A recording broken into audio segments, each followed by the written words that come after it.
what we're going to do for each of these functions to make the graph is we are going to cut it down to just one piece, one little piece of a curve. And what that curve is going to do is it's going to be continuous, and it's going to give us negative and positive values. Those are the two things that happen. Now, if you, when the first time I taught trig inverses, I asked, like, why is the slice that's picked the slice that's picked? Because each of these slices is going to repeat an infinite number of times, because that's how sine and cosine and tangent graphs work. And they're really, the slices that we pick really are chosen around 0, which is nice. Other than that, it's just whoever got published using trig inverses the first time is kind of what was accepted later. So what I like to do before I start working with sine, before I start working with the inverse, is think back to our normal function and show you where that restriction is going to happen. For sine, the restriction is from negative pi over 2 to pi over 2. That is the slice of graph that we're going to flip the x's and y's for. Just like when we were doing trig graphing, I used to do this with trig equations. I like it where we're putting it now with trig graphing because of this. We're going to think about this little trig graph. What is our y value at negative pi over 2? At negative pi over 2, sine is negative 1. At 0, sine is, and at pi over 2, sine is 1. So that restriction that we're doing is negative pi over 2 to pi over 2. That's going to give us the negative sign values and the positive sign values. Here you can kind of think that is quadrant 4, just with negatives. This is quadrant 1 with the positives. Right, because quadrant 4 is the same as negative pi over 6, negative pi over 4, negative pi over 3, negative pi over 2. So anytime we're finding an inverse, we flip x and y's. So if we're going to graph the inverse of sine, here's what we're going to do. We're going to take those and flip them. I'm just going to do it in order. So instead of negative pi over 2, negative 1, I'm going to do negative 1, negative pi over 2. It's going to feel really funny to graph with angles on your y. Just go with it. Inverses are funny sometimes. 0, 0, when you flip it, is just 0, 0. And pi over 2, 1 is 1 pi over 2. So here's the inverse of sine. So I'm going to go negative 1 over negative pi over 2 down. Go 0, 0. And 1 pi over 2.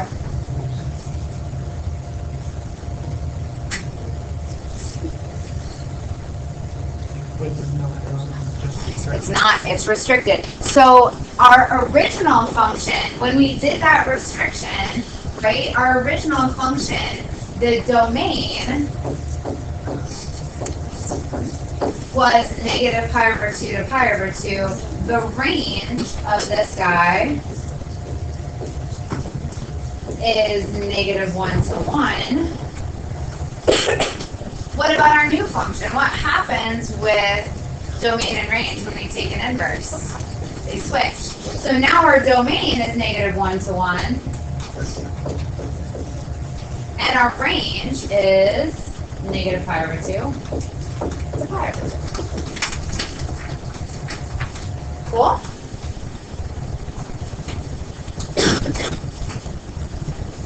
So we will use these graphs. We will find inverses and graph them tomorrow, maybe. Here, I think that's day 2. But this is the most common type of problem that you'll see. So here you see two things, two different notations. You see sine to the negative 1 of x equals something, and arcsine. They are the same. They are the same, just with different notation. I've had some teachers in this building that use one of those exclusively. The physics teacher that we had before Mr. Borzak, I can't remember. I think he used arcsine only. But what I want you guys to be able to do is, I'm going to mix them in, because I want you to be able to do these problems no matter who your professor is, no matter if it's AP test or if it's ACT. Sometimes these will pop up like randomly, just one of them. I want you to be able just to know they're the same thing. And what this is doing is asking you a question. So it is switched. So usually sine of an angle equals a value. Now with these, you're going to see the value in here and the angle out there. Again, we're just switching our x's and y's. Yeah. Inverse of sine and arcsine are the same thing, just different notation. Same thing, different notation. Again, some teachers, some professors are married to one of those two. I just like them both equally. Want you to know them both equally. You can think of this as a question. At what angle is sine 1? At what angle is sine 1/2? Here's the thing though. When you're thinking unit circle for sine and for tangent, the rest of the unit circle does not exist to you if you see arc. Here's what exists to you. For sine and tangent, again, we are only going to list values from negative pi over 2 to pi over 2. So your possible answers are these.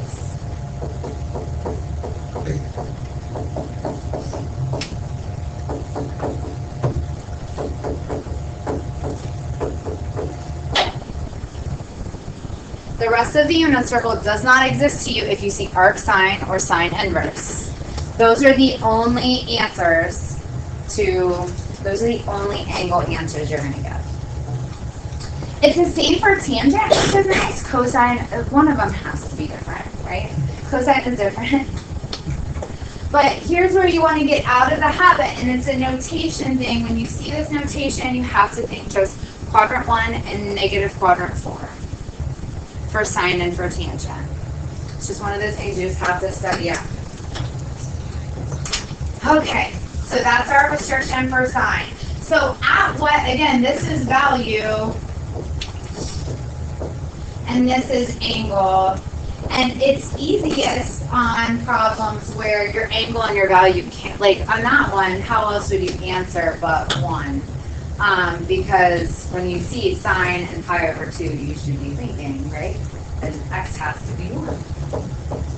It's a little easier when you're working this direction. So at what value is sine, or what's the value at sine equals, or sine of pi over 6? 1/2. So here x equals 1/2.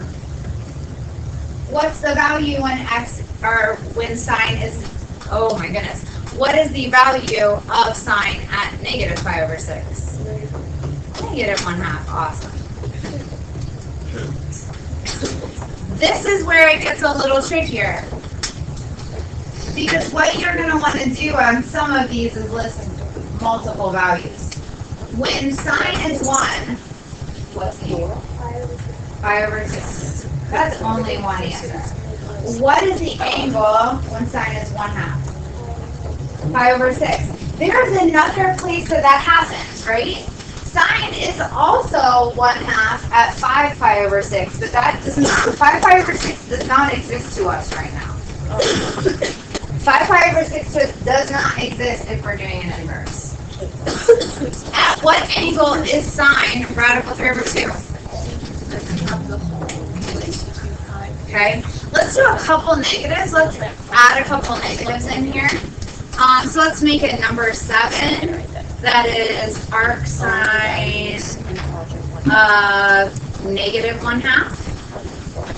And let's make another one that's arc sine of negative radical 2 over 2. Make yourself 2 more problems there. So what angle are we going to use where sine is negative 1/2? What kind of 5 over 6? Negative 5 over 6. And at what angle is sine negative radical 2 over 2? Negative pi over 4. Okay? This is this is the only part of the unit circle. Those are the only angles that exist to us for arc sine or sine inverse. Okay? Yeah. Good news is that it's studyable. Bad news is that it's just different enough than from the unit circle that it takes some repetition to. Okay, let's talk cosine. If you look at cosine, I've already told you that cosine is different. And if you look at cosine, you can see why. If we try to restrict cosine from negative pi over 2 to pi over 2, we're going to get all positive values, right? It's all above the x-axis. So we restrict cosine instead from 0 to pi. I guess we just so that's how it always is going to be, for sine and cosine? Yep. Sine inverse is negative pi over 2 to pi over 2. Cosine inverse is 0 to pi. Yeah, of course. Why is it 0 to pi and not 2 pi? Because if we take it out to 2 pi, and now it doesn't pass the horizontal line test. Oh, So we have to restrict it. The restrictions happen it's two-pronged. One, it has to pass the horizontal line test, so we have to have a sliver that doesn't repeat wise. okay. And then two, we want positives and negatives. So back for sine, we did here to here, because it's right around 0. And honestly, probably because some white guy picked it and put it on the printing press. Just how that happens sometimes. For cosine, that similar sliver, it lets us use positive angles now, which is kind of nice. Okay, so here, cosine of 0 is 1, cosine of pi over 2 is 0, and cosine of pi is negative 1. So your domain for your, the sliver that we're flipping is 0 to pi, the range is negative 1 to 1. And now we're going to flip it.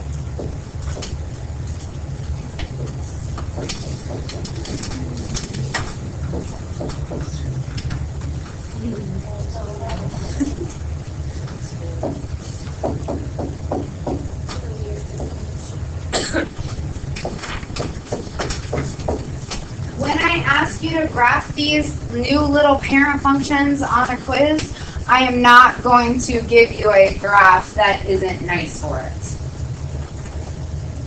I understand that when you flip these now they're out of order. It kind of hurts my brain. So just plot the points and connect them. So 1, 0, over 1, up 0. It takes brain power for me. 0 pi over 2, over 0, up pi over 2. Negative 1 pi, over negative 1, up pi.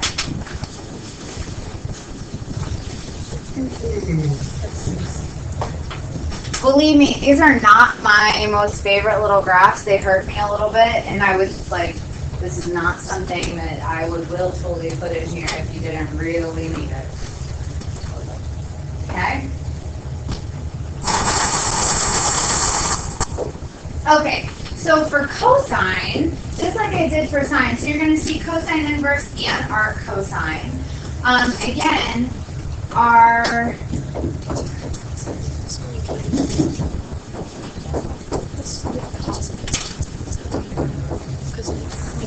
these, again, are our values. These are your angles out here. I think that's useful. The other little picture that I like to draw for cosine is this. And really,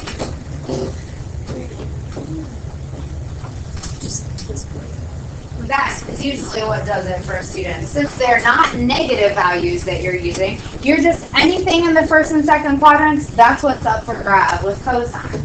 So for cosine, you're going to use the values as is. You don't have to think like, oh, is it positive or negative? Like I have to do negative angles. The angles are just going to work like they do for the whole unit circle. We're just looking quadrant 1 and quadrant 2. Inverses have one answer. So where is cosine 1/2? Pi over 3. It is not right if you also list 5 pi over 3. You can't, like, it's not, because it's not in the range here. Where is cosine negative 1/2? 2 pi over 3. So again, we're restricted to first quadrant and second quadrant, so you have to switch between sine and cosine. For sine, you're going 1 and 4. Negative angles in 4. For cosine, you're going 1 and 2, normal angles. Okay, where is cosine radical 2 over 2? Pi over 4, lovely. Where is cosine negative radical 2 over 2? Where is cosine radical 3 over 2? Where is cosine negative radical 3 over 2? Cool, done. Hopefully cosine hurts a little less. Again, we're only going to have single order pairs here for x and y, unlike when we're talking whole unit circle where we have things that repeat. Tangent. Tangent has the same restriction as sine.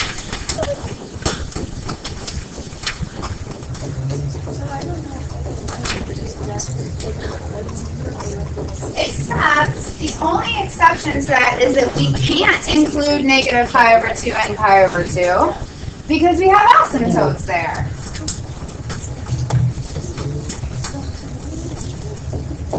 But none of them are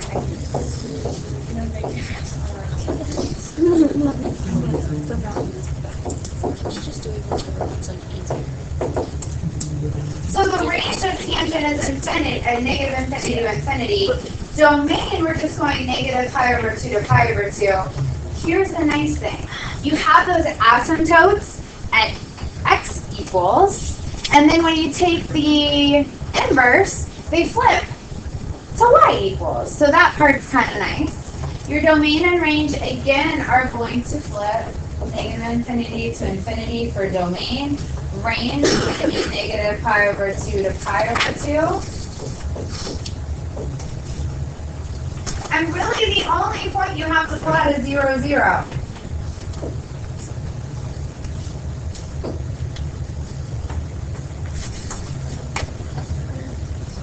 So when you flip there and you're thinking like, okay, undefined at negative pi over 2, that just means you're going to have a horizontal asymptote. Undefined at positive pi over 2, again, it's just a horizontal asymptote. So we're just switching our x's and y's like we've done with every inverse, whether we're doing ln and e or the rational function inverses that we did, same idea here. This guy was increasing, this guy is increasing.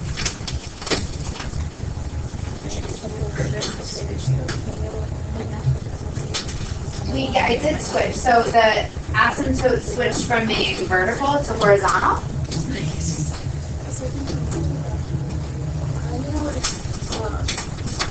Like going down. Well, really, your point should be pi over 4, or 1 pi over 4. I really should have made that a little more. But for me, as long as it's increasing, it's fine. So I'll cross that. That's a positive. This is also. Okay. Hang in there with me.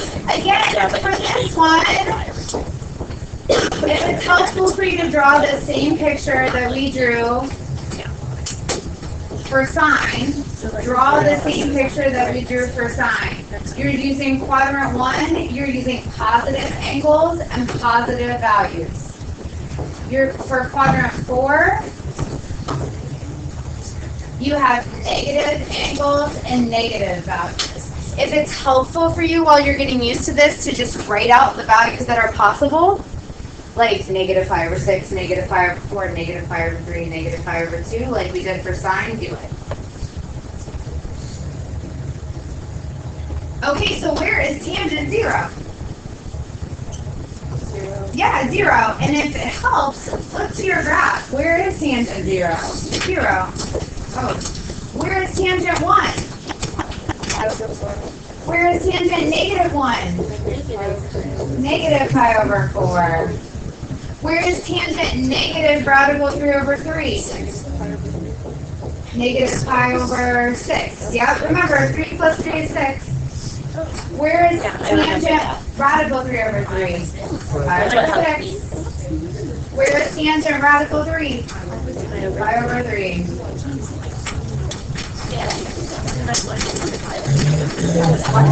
Honestly, it's are we gonna do this? Oh, yeah.